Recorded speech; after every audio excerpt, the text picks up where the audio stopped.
Udhna police station વિસ્તારમાં થયેલ ઘરફોડ ચોરીના ગુનામાં આરોપીને ગણતરીના કલાકોમાં જ સોના ચાંદીના દાગીના કિંમત ₹72,000 તથા રોકડા ₹1,15,000 મળી કુલ કિંમત ₹1,87,000ની મત્તાના મુદ્દામાલ સાથે પકડી પાડતી ઉધના સર્વેલન્સ ટીમ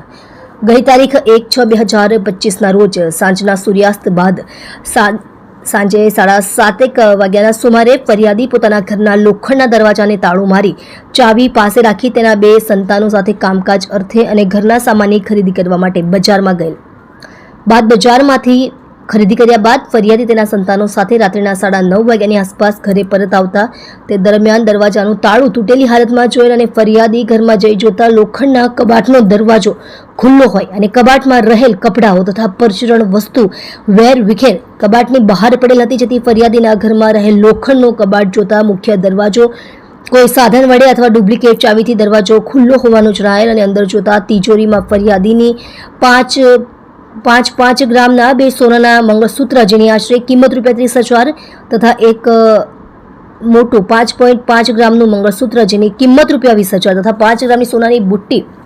જેની કિંમત ₹15,000 તથા ચાંદીનો કમરબંધ 70 ગ્રામ જેની કિંમત ₹4,000 તથા 50 ગ્રામ ચાંદીની પાયલ જેની કિંમત ₹3,000 તથા રોકડ ₹1,15,000 તથા તમામ ચીજવસ્તુઓ જણાઈ આવેલ ન હોય, જે ચીજવસ્તુનું કુલ કિંમત ₹1,87,000ની ચોરી કરી આરોપી નાસી જઈ ગુનો કરેલ હોય, જે અંગે ફરિયાદી શ્રીનાઓએ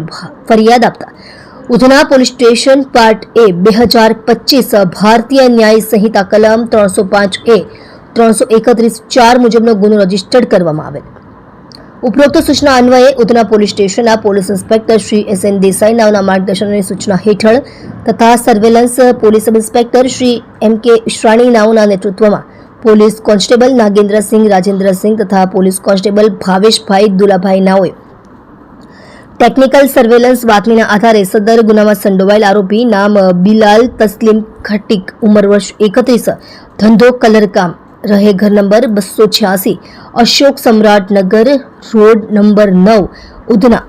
સુરત હાલ રહે તિરુપતિ નગર ભેસ્તાન પોલીસ ચોકીની બાજુમાં ઓનપાટિયા ભેસ્તાન સુરત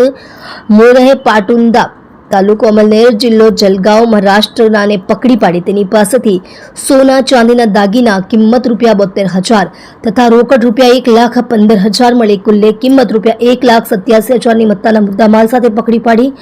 અનડિટેક્ટ ગુનો શોધી કાઢી ઉપરોક્ત પોલીસ કર્મચારીઓએ ખૂબ જ સારી અને પ્રશંસનીય કામગીરી કરેલ છે.